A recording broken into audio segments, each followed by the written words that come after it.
नमस्कार, स्वागत है आप सभी का डीडी न्यूज के इस खास बुलेटिन एक्सप्रेस 100 में, जहां हम आपके लिए लेकर आते हैं राजनीति, देश, दुनिया, खेल और व्यापार जगत की सभी बड़ी खबरों को एक्सप्रेस यानी कि फटाफट अंदाज में। मैं हूं आपके साथ भावना नैयर। तो देखिए खबरें तेज रफ्तार से। बीजेपी की नई राष्ट्रीय टीम का जल्द ऐलान संभव। बीजेपी के राष्ट्रीय अध्यक्ष नितिन नवीन की अगुवाई में नई टीम के ऐलान पर सभी की निगाहें। युवा नेताओं को तरजीह मिलने की संभावना। दिमागी नक्सल को लेकर राजनीतिक घमासान जारी। कांग्रेस के वरिष्ठ नेता पी चिदम्बरम की टिप्पणी पर बीजेपी का पलटवार। बीजेपी ने कहा कि प्रधानमंत्री ने दिमागी नक्सल के विषय को उठाया, लेकिन मात्र 24 घंटे में ही किसके दिमाग में नक्सली दिमाग था वो निकलकर सामने आ गया। सुधांशु त्रिवेदी ने कहा कि पी चिदम्बरम कहते हैं उनको दिमागी नक्सली होने पर गर्व है। इसी बयान को आधार बनाकर बीजेपी नेता ने कांग्रेस से सवाल किया कि नक्सलवाद को लेकर पार्टी की वास्तविक सोच क्या है। बीजेपी प्रवक्ता सुधांशु त्रिवेदी ने कांग्रेस पर तंज कसते हुए कहा कि यूपीए शासन के दौरान देश के कई हिस्सों में नक्सलवाद का प्रभाव काफी बढ़ गया था। साथ ही उन्होंने वंदे मातरम के अपमान पर सोनिया गांधी को निशाने पर लिया। उपराष्ट्रपति सीपी राधाकृष्णन तमिलनाडु दौरे पर हैं। आज वे तिरुवरूर में तमिलनाडु केंद्रीय विश्वविद्यालय के 11वें दीक्षांत समारोह में शामिल हुए। इस दौरान उन्होंने छात्रों का मार्गदर्शन किया। उपराष्ट्रपति सीपी राधाकृष्णन आज दोपहर बाद तंजावुर में शास्त्र डीम्ड यूनिवर्सिटी में रूबी और सिल्वर जुबली समापन समारोह में लेंगे भाग। आज नई दिल्ली में 2 दिवसीय पीएसबी कॉन्फ्लुएंस 2026 की शुरुआत हुई। वित्त मंत्रालय के वित्तीय सेवा विभाग की ओर से आयोजित इस कॉन्फ्लुएंस की शुरुआत केंद्रीय वित्त एवं कॉर्पोरेट कार्य मंत्री निर्मला सीतारमण ने की। कॉन्फ्लुएंस में बैंकों में जमा बढ़ाने, युवाओं के लिए बैंकिंग निवेश चक्र को गति देने, ग्लोबल कैपेबिलिटी सेंटर्स, कृषि और बागवानी मूल्य श्रृंखला, प्राथमिकता क्षेत्र ऋण और क्रेडिट कार्ड कारोबार जैसे 7 प्रमुख विषयों पर मंथन। चर्चाओं का फोकस किफायती ऋण के लिए संसाधन बढ़ाने, बुनियादी ढांचा परियोजनाओं के लिए समयबद्ध वित्त पोषण और युवाओं की जरूरतों के अनुरूप नए बैंकिंग उत्पाद विकसित करने पर है। यूपी के मुख्यमंत्री योगी आदित्यनाथ प्रदेश के 78,000 राशन विक्रेताओं को आज उपहार दिया और उनके लाभांश को 90 रुपए से बढ़ाकर 125 रुपए प्रति क्विंटल किया। मुख्यमंत्री योगी आदित्यनाथ ने आज single stage door step delivery के तहत ई पास आधारित उच्च दर विक्रेता फीडबैक प्रणाली का किया शुभारंभ। इससे राशन वितरण व्यवस्था में विक्रेताओं की प्रतिक्रिया सीधे डिजिटल माध्यम से लेने की नई सुविधा शुरू होगी। सीएम योगी ने कहा कि प्रधानमंत्री नरेंद्र मोदी के निर्देश पर उचित मूल्य की दुकानों को अन्नपूर्णा भवन के रूप में विकसित किया जा रहा है। इस अन्नपूर्णा भवनों में दुकान के साथ साथ वेयरहाउस यानी कि गोदाम की भी व्यवस्था होगी, जिससे उचित दर पर विक्रेताओं को खाद्यान्न के भंडारण और वितरण में सुविधा मिलेगी। झारखंड के रांची में जेपीएससी और जेएसएससी की भर्ती परीक्षाओं में धांधली को लेकर छात्रों का आंदोलन का आज 24वां दिन। राज्य सरकार ने आंदोलनरत छात्रों को आज दोपहर 2 बजे बातचीत के लिए आमंत्रित किया है। छात्रों को उनके विधिक सलाहकारों के साथ बातचीत में शामिल होने का प्रस्ताव। एसडीओ एवं एडीएम लॉ एंड ऑर्डर द्वारा छात्रों को इस प्रस्ताव की जानकारी दी गई। झारखंड लोकतांत्रिक क्रांतिकारी मोर्चा यानी कि जेएलकेएम पार्टी के नेता जयवेंद्र नाथ महतो ने 2 बजे होने वाली इस वार्ता पर कहा कि सरकार वार्ता से छात्रों को संतुष्ट करे और हम चाहते हैं कि एक ऐसी शिक्षा व्यवस्था आए जो आने वाले समय में छात्रों को ऐसा संघर्ष न करना पड़े। छात्रों ने कल जमकर विरोध प्रदर्शन किया। जेपीएससी और जेएसएससी परीक्षाओं को रद्द कराने और दोषियों के खिलाफ कड़ी कार्रवाई और सीबीआई जांच की मांग पर अड़े छात्र। सरकार को 18 अगस्त तक का अल्टीमेटम, 20 अगस्त को मुख्यमंत्री आवास का घेराव करने की चेतावनी। 9 अगस्त को पिछली वार्ता में कोई समाधान नहीं निकल सका था। छात्र प्रतिनिधियों का कहना है कि वे बातचीत के जरिए समाधान चाहते हैं, लेकिन अपनी प्रमुख मांगों से पीछे नहीं हटेंगे। अयोध्या राम मंदिर चढ़ावा चोरी के मामले में सुप्रीम कोर्ट में आज सुनवाई होने वाली है। स्वतंत्र जांच की मांग वाली 4 याचिकाओं पर यह सुनवाई होगी। सुप्रीम कोर्ट में दाखिल याचिकाओं में सीबीआई से स्वतंत्र जांच कराने, श्री राम जन्मभूमि तीर्थ क्षेत्र ट्रस्ट के वित्तीय लेन देन का कैग फोरेंसिक ऑडिट करने, ट्रस्ट के सभी वित्तीय रिकॉर्ड सुरक्षित रखने, जांच पूरी होने तक उस पर बड़े वित्तीय फैसलों लेने से रोक लगाने जाने की मांग की गई है। रक्षा मंत्री राजनाथ सिंह आज नई दिल्ली में पूर्व उपराष्ट्रपति एम वेंकैया नायडू की जीवनी फ्रॉम उदयगुरी टू वाइस प्रेसिडेंट के लॉन्च कार्यक्रम की अध्यक्षता करेंगे। इस मौके पर पूर्व उपराष्ट्रपति एम वेंकैया नायडू, बीजेपी के राष्ट्रीय अध्यक्ष नितिन नवीन और दिल्ली की मुख्यमंत्री रेखा गुप्ता भी मौजूद रहेंगे। भारत का दूरसंचार विभाग मजबूत भविष्य के लिए इनोवेशन, सहयोग और बदलाव थीम के तहत ब्रिक्स आईसीटी ट्रैक 2026 की मेजबानी करने वाला। इसका आयोजन पुणे में होने जा रहा है।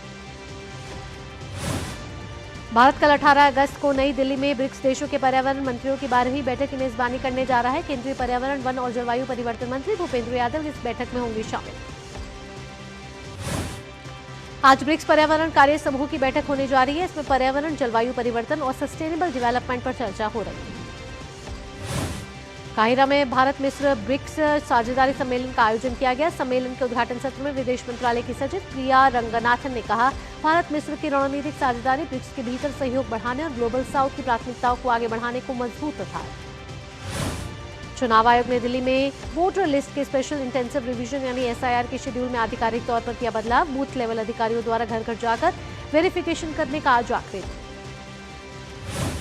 दिल्ली में जारी मतदाता सूची के एसआईआर के तहत 1.45 करोड़ मतदाताओं को दिए गए गणना प्रपत्रों में से करीब 67% प्रपत्रों का कल शाम तक डिजिटलीकरण किया जा चुका है। इसका मतलब यह है कि 45 लाख से ज्यादा मतदाताओं के नाम मसौदा मतदाता सूची में शामिल नहीं हो पाने की संभावना है। अंतिम मतदाता सूची को 27 अक्टूबर को प्रकाशित होना है। केंद्र शासित प्रदेश लद्दाख में जनगणना 2027 के दूसरे चरण की जनसंख्या गणना अगले महीने सितंबर में शुरू होगी। बर्फबारी वाले इलाके में स्व गणना आज से शुरू, 31 अगस्त तक चलेगी स्व गणना की प्रक्रिया। आज सावन का तीसरा सोमवार और नागपंचमी का पर्व एक साथ पड़ने से देश भर के शिवालयों में श्रद्धालुओं की भारी भीड़ उमड़ रही है। झारखंड के देवगढ़ स्थित बाबा बैद्यनाथ धाम में सुबह से ही बड़ी संख्या में श्रद्धालु दर्शन और जलाभिषेक के लिए पहुंच रहे हैं। उत्तर प्रदेश के वाराणसी में सावन के तीसरे सोमवार पर काशी विश्वनाथ मंदिर में बड़ी संख्या में कांवड़िए और शिव भक्तों का जमावड़ा देखने को मिला। सावन के तीसरे सोमवार पर उत्तर प्रदेश के शिव मंदिरों और कांवड़ियों पर हेलीकॉप्टर से पुष्प वर्षा की जा रही है और बाराबंकी में महादेवा मंदिर में शिव भक्तों पर इसी तरीके की पुष्प वर्षा की गई। उज्जैन में दुर्लभ संयोग पर रविवार मध्यरात्रि 12 बजे भगवान नागचंद्रेश्वर मंदिर के पट खोल दिए गए हैं। महाकालेश्वर मंदिर के तीसरे तल पर स्थित यह प्राचीन मंदिर साल में केवल एक बार नागपंचमी के अवसर पर श्रद्धालुओं के लिए खोला जाता है। रक्षा मंत्री राजनाथ सिंह ने देशवासियों को नागपंचमी की शुभकामनाएं देते हुए कहा कि भारत की सांस्कृतिक परंपरा में प्रकृति के प्रति श्रद्धा, समस्त जीव जगत के प्रति करुणा और सह अस्तित्व का भाव सदैव निहित रहा है। नागपंचमी इसी शाश्वत जीवन दृष्टि का पावन पर्व है जो हमें प्रकृति के संरक्षण, पर्यावरणीय संतुलन और प्रत्येक जीव के सम्मान का संदेश देता है। बिहार के लखीसराय स्थित ऐतिहासिक अशोक धाम में बड़ा हादसा, बिजली के पोल में करंट की चपेट की अफवाह के बाद 7 श्रद्धालुओं की मौत, आधा दर्जन लोग गंभीर रूप से घायल। पीएम मोदी ने बिहार के लखीसराय में भगदड़ में हुई मौतों पर दुख जताया। संवेदना जताते हुए उन्होंने घायलों के जल्द ठीक होने की कामना की और बताया कि स्थानीय प्रशासन प्रभावित लोगों की मदद कर रहा है। मुख्यमंत्री सम्राट चौधरी ने दुख जताते हुए घायलों के समुचित एवं त्वरित इलाज के लिए प्रशासन को आवश्यक निर्देश दिए। लखीसराय के डीएम शैलेंद्र कुमार ने कहा कि श्रद्धालुओं की लाइन अशोक धाम हॉल्ट तक पहुंच गई थी। अचानक वहां बिजली का एक खंभा गिर गया। खंभा गिरने से अफवाह फैल गई कि लोगों पर बिजली का तार गिर गया है, लेकिन यह केवल वायर था। बिहार के बख्तियारपुर में गंगा स्नान के दौरान 7 महिलाएं डूब गई। स्थानीय लोगों की मदद से 3 महिलाओं को बचाया गया। 3 का शव बरामद, एक ही तलाश जारी। एसडीआरएफ की टीम मौके पर राहत बचाव कार्य में जुटी। पश्चिम बंगाल के बीरभूम जिले में प्रमुख देवी पीठ तारापीठ के एक होटल में आग लगने से बड़ा हादसा, अब तक 7 श्रद्धालुओं की मौत। जम्मू कश्मीर के पुंछ जिले में स्थित हिमालय तीर्थ स्थल बूढ़ा अमरनाथ की वार्षिक यात्रा कड़ी सुरक्षा व्यवस्था के बीच आज से शुरू हो रही है।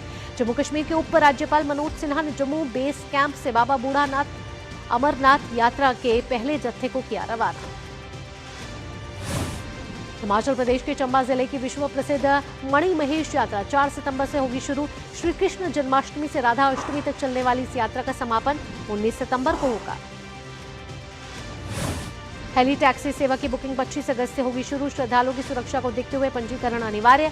प्रतिदिन अधिकतम 5000 श्रद्धालुओं का हो रहा है पंजीकरण। ओडिशा में बाढ़ का खतरा बना हुआ है। उत्तर पश्चिमी बंगाल की खाड़ी में बने कम दबाव के क्षेत्र को और तीव्र होने की संभावना है, जिससे राज्य के उत्तरी भाग में तेज बारिश की आशंका। बालासोर, भद्रक, मयूरभंज और केओंझर जिलों के लिए मूसलाधार बारिश का रेड अलर्ट जारी। अन्य कई जिलों के लिए ऑरेंज और येलो अलर्ट। अगले 3 दिनों तक तेज बारिश रहने की संभावना। ओडिशा में लगातार बारिश और बाढ़ से अब तक 5 लोगों से ज्यादा लोग प्रभावित। 947 गांव जलमग्न। राज्य सरकार ने अलर्ट जारी करते हुए अधिकारियों की छुट्टियां रद्द करी। ओडिशा की माजी सरकार भारी बारिश के से पैदा हुई बाढ़ की स्थिति पर कड़ी नजर रख रही है। स्थिति का जायजा लेने के लिए सीएम मोहन चरण मांझी बाढ़ प्रभावित इलाकों का करेंगे दौरा। सीएम मांझी ने बताया कि बचाव और राहत कार्यों के सुचारू संचालन के लिए बालासोर, भद्रक और जाजपुर जिलों के लिए 3 वरिष्ठ और अनुभवी अधिकारियों को अलग अलग जिम्मेदारियां सौंपी गई हैं। स्पेशल रिलीफ कमिश्नर सभी जिला प्रशासनों के साथ लगातार तालमेल बनाकर इन कार्यों की देखरेख कर रहे हैं। असम में बाढ़ की स्थिति में धीरे धीरे सुधार हो रहा है, लेकिन कई इलाकों में जनजीवन अब भी पूरी तरह सामान्य नहीं है। राज्य के 5 जिलों के 235 गांव अभी भी बाढ़ की चपेट में हैं और 62,000 से ज्यादा लोग प्रभावित हैं। बाढ़ की स्थिति पर असम के मुख्यमंत्री हेमंत बिस्वा शर्मा ने कहा कि अब तक बाढ़ से प्रभावित 96,842 परिवारों को 15,000 रुपए की आर्थिक सहायता दी जा चुकी है। राज्य सरकार ने राहत कार्यों में 146.26 करोड़ रुपए खर्च किए हैं। बाढ़ से प्रभावित 3,000 से 4,000 और परिवारों को यह आर्थिक सहायता देने की संभावना। मौसम विभाग ने आज पश्चिम बंगाल में मूसलाधार बारिश का रेड अलर्ट जारी किया है। वहीं अरुणाचल प्रदेश, छत्तीसगढ़, झारखंड, उत्तर प्रदेश, पूर्वी मध्य प्रदेश, हिमाचल प्रदेश, उत्तराखंड, जम्मू कश्मीर और लद्दाख में भी अगले 2 दिनों तक ऐसी ही स्थिति रहने की संभावना। आज असम, मेघालय, बिहार, हरियाणा, चंडीगढ़ और दिल्ली में भी तेज बारिश की संभावना। अगले 2 से 3 दिनों तक अंडमान निकोबार द्वीप समूह, आंध्र प्रदेश, तमिलनाडु, पुदुचेरी में गरज चमक के साथ बारिश। मेघालय, नागालैंड, मणिपुर, मिजोरम, त्रिपुरा जैसे क्षेत्रों में भी ऐसी स्थिति रहने का अनुमान। एक्सप्रेस 100 में वक्त हो चला एक छोटे से ब्रेक का। ब्रेक के बाद भी रफ्तार भरी खबरों के सिलसिले को रखेंगे यूं ही जारी। कहीं मत जाइएगा, देखते रहिए डीडी न्यूज।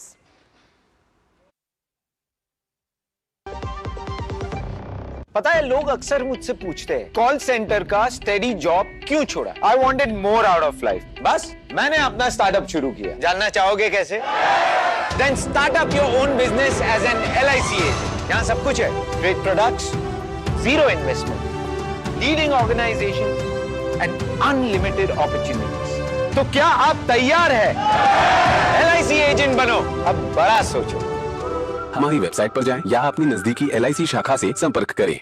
जब धरती चीर कर निकलता है लोहे का पत्थर और मिलता है मोंगिया के जोश से, फिर तपता है, पिघलता है और बनता है फौलाद। अब होता है सरिया सारी खूबियों के साथ। मोंगिया स्टील, मजबूत देश का मजबूत सरिया। जरा सोच के देखिए, आपके पास कुछ ऐसा है जो आपकी दुनिया बदल सकता है। जानते हैं क्या? आपका अपना सोना। सोना क्या नहीं कर सकता? सोना आपको अपने सपनों का घर दिला सकता है, आपके बच्चों का भविष्य बना सकता है। सोना आपकी हर इच्छा पूरी कर सकता है। तो भारत की सबसे बड़ी gold loan NBFC Muthoot finance से गोल्ड लोन लीजिए और फिर देखिए सोना क्या नहीं कर सकता। मुथूट फाइनेंस, जहां विश्वास ही परंपरा है। कॉल कीजिए 1-800-313-1212। सभी का स्वागत है। आप देख रहे हैं एक्सप्रेस 100। रफ्तार भरी खबरों के सिलसिले को बढ़ाते आगे। वैश्विक तनाव और कच्चे तेल की ऊंची कीमतों के बीच सोमवार को भारतीय शेयर बाजार गिरावट के साथ खुला। सेंसेक्स 300 अंक से ज्यादा फिसला, जबकि निफ्टी भी लाल निशान में रहा। सोने और चांदी की कीमतों में रही तेजी। MCX पर सोना 1% से ज्यादा चढ़कर 1.56 लाख रुपए यानी 1.5 लाख से ऊपर प्रति 10 ग्राम के करीब पहुंच गया है। वहीं चांदी में भी करीब 1% की बढ़ोतरी दर्ज की गई। चांदी का भाव 2,38,000 रुपए प्रति किलोग्राम के स्तर पर पहुंचा। स्काई हॉप एविएशन में भारत ने इलेक्ट्रिक और हाइब्रिड सी प्लेन की संभावनाओं को तलाशने के लिए नुएमी एरोस्पेके के साथ MOU साइन किया। समझौते के तहत दोनों कंपनियां सी प्लेन के संचालन, तकनीक और नियमों से जुड़े पहलुओं पर काम करेगी। स्काई हॉप का लक्ष्य फाइनेंशियल ईयर 2030 तक 40 विमानों का बड़ा बेड़ा तैयार करना है। केंद्रीय मंत्री डॉक्टर जितेंद्र सिंह ने RSSDI ग्रामीण आउटरीच डिजिटल पोर्टल और विश्वास डायबिटीज जागरूकता वीडियो लाइब्रेरी का किया शुभारंभ। डॉक्टर जितेंद्र सिंह ने मधुमेह की रोकथाम को राष्ट्रीय प्राथमिकता बनाने और ग्रामीण भारत में इसके बढ़ते मामले से निपटने के लिए तकनीक, डेटा और सामुदायिक भागीदारी पर जोर दिया। पूर्व उपराष्ट्रपति M वेंकैया नायडू ने अटल बिहारी वाजपेयी की पुण्यतिथि पर तिमारपुर से 25 नई अटल कैंटीनों का उद्घाटन किया। इसके साथ दिल्ली में कैंटीनों की संख्या 100 हुई। इस योजना के तहत करीब 1 लाख श्रमिकों, जरूरतमंदों, दिहाड़ी मजदूरों और अन्य निम्न आय वर्ग के लोगों को प्रतिदिन केवल 5 रुपए में पौष्टिक भोजन उपलब्ध कराया जाएगा। पश्चिम बंगाल के मुख्यमंत्री शुभेंदु अधिकारी ने राज्य में केंद्र सरकार की प्रमुख स्वास्थ्य बीमा योजना आयुष्मान भारत का औपचारिक रूप से किया शुभारंभ। शुभेंदु अधिकारी ने मुख्यमंत्री स्वास्थ्य बीमा योजना भी शुरू की। जो लोग आयुष्मान भारत के दायरे में नहीं आते वे राज्य की स्वास्थ्य बीमा योजना के पात्र होंगे। NIELIT ने साइबर कुश्ती 2026 नाम से राष्ट्रव्यापी साइबर सुरक्षा और AI हैकाथॉन किया शुरू। इसमें प्रतिभागियों की साइबर खतरों को पहचानने और सही जोखिम तय करने की क्षमता परखी जाएगी। भारत में स्वतंत्रता दिवस सेल के दौरान ई-कॉमर्स ऑर्डर 31% बढ़े। यूनिकॉमर्स के आंकड़ों के मुताबिक 6 से 14 अगस्त के बीच ऑर्डर की मात्रा में सालाना आधार पर बढ़ोतरी हुई है। इस दौरान कुल बिक्री मूल्य यानी कि GMV में भी 30% की वृद्धि हुई। आंकड़े बताते हैं कि फेस्टिव सेल के दौरान ऑनलाइन खरीदारी को लेकर ग्राहकों में उत्साह दिखा। वाणिज्य मंत्रालय के मुताबिक वित्त वर्ष 2026-27 की पहली तिमाही में यूरोप और भारतीय इलेक्ट्रिक कारों का सबसे बड़ा निर्यात बाजार बनकर उभरा, जबकि ब्रिटेन दूसरे स्थान पर रहा। वित्त वर्ष 2026-27 की पहली तिमाही के दौरान इलेक्ट्रिक मोटर कारों का निर्यात 1309 से बढ़कर 10,802 वाहन हुआ। वहीं निर्यात आय भी बढ़कर $36.9 करोड़ पहुंची। प्रधानमंत्री गति शक्ति पहल के तहत 18.66 लाख करोड़ रुपए की 396 बुनियादी ढांचा परियोजनाओं को मंजूरी के लिए सिफारिश की गई। सरकारी आंकड़ों के अनुसार इनमें सड़क और रेलवे समेत विभिन्न मंत्रालयों की परियोजनाएं शामिल हैं। इन परियोजनाओं की सिफारिश नेटवर्क प्लानिंग ग्रुप की ओर से सुझाई गई। FSSAI के अनुसार कानून के उल्लंघन पर नोटिस मिलने के बाद 6 खाद्य कंपनियों ने सुधारात्मक कदम उठाए। इन कंपनियों ने भ्रामक लेबल और ट्रेडमार्क हटाने सहित जरूरी बदलाव किए। खाद्य नियामक ने कहा कि नोटिस के बाद कंपनियों ने तुरंत कार्रवाई की। दिल्ली एयरपोर्ट अगले 10 साल के मास्टर प्लान के तहत अपनी सालाना यात्री क्षमता 10.6 करोड़ से बढ़ाकर 12.5 करोड़ करने की तैयारी। आंध्र प्रदेश के भोगापुरम में आलूरी सीताराम राजू इंटरनेशनल एयरपोर्ट पर आज से वाणिज्यिक उड़ानों की शुरुआत।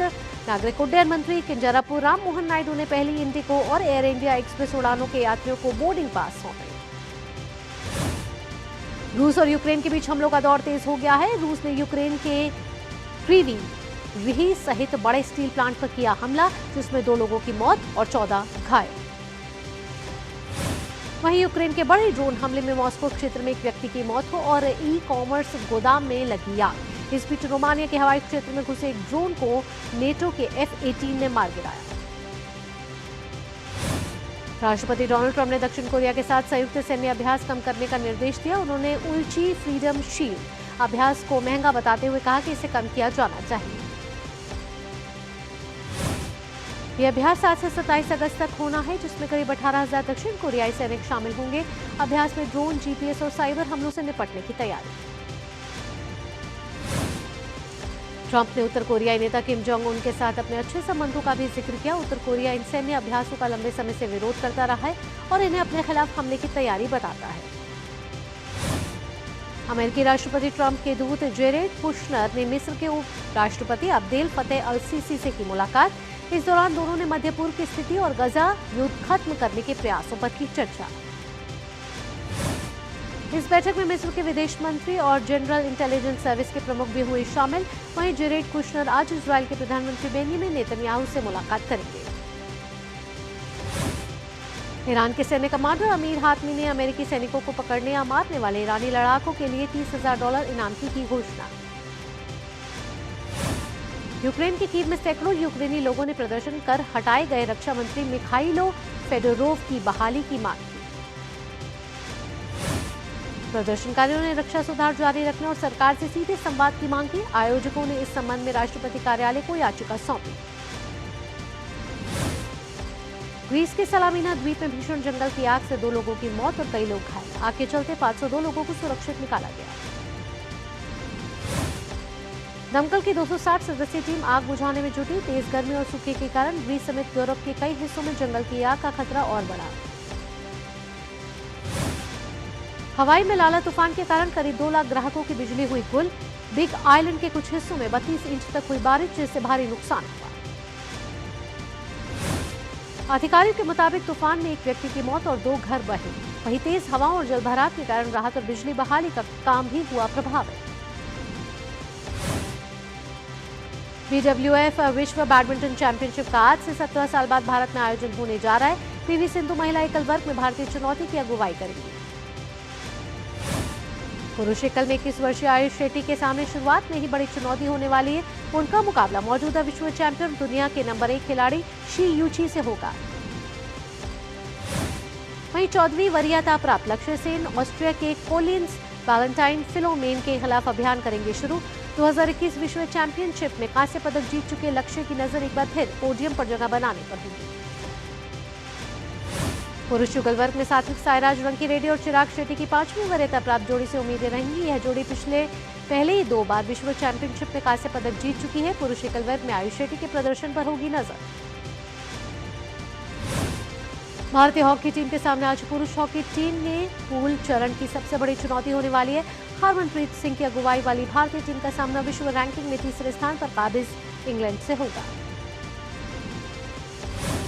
विश्व कप में भारत ने इंग्लैंड को आखिरी बार 32 साल पहले हराया था। ऐसे में यह मुकाबला टीम के लिए कड़ी परीक्षा माना जा रहा है। भारत ने अपने पहले मुकाबले में वेल्स को 3-1 से शिकस्त दी थी।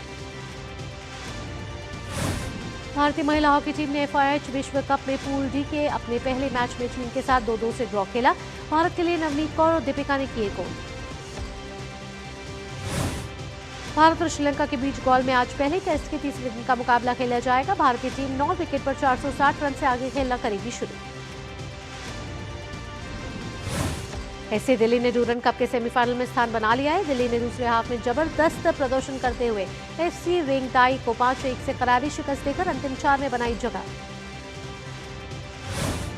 स्पेन के कप्तान और 2024 के बैलन डी'ओर विजेता रॉड्री अब बार्सिलोना की जर्सी में आएंगे नजर। बार्सिलोना ने मैनचेस्टर सिटी से 30 वर्षीय मिडफील्डर को करीब 65 मिलियन पाउंड में साइन करने पर सहमति जता दी है।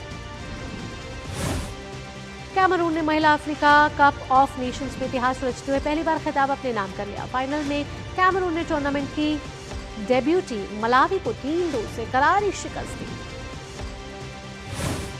स्कॉटलैंड ने बेल्जियम के पूर्व डिफेंडर और AS मोनाको के पूर्व मैनेजर सेबेस्टियन पोकोयोली को अपनी पुरुष राष्ट्रीय फुटबॉल टीम का नया मुख्य कोच नियुक्त किया है।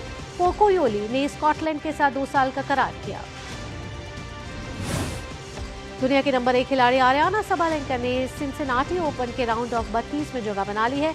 सबालेंका ने ऑस्ट्रेलिया की 22 वर्षीय तालिया गिब्सन को 6-2, 7-6 से हराकर अगले दौर में प्रवेश किया।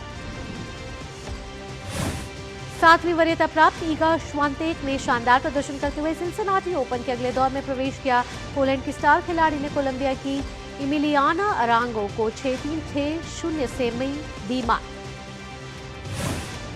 और दूसरी वरीयता एलेना रायबाकिन ने सिंसिनाटी ओपन में आसान जीत दर्ज की। रायबाकिना ने अमेरिकी खिलाड़ी टेलर टाउनसेंड को 6-3, 6-4 से हराकर अगले दौर में जगह बनाई। इसी के साथ एक्सप्रेस 100 में फिलहाल इतना ही। देश और दुनिया की बाकी खबरों के लिए आप जुड़े रहिए DD न्यूज के साथ। दीजिए अनुमति। नमस्कार।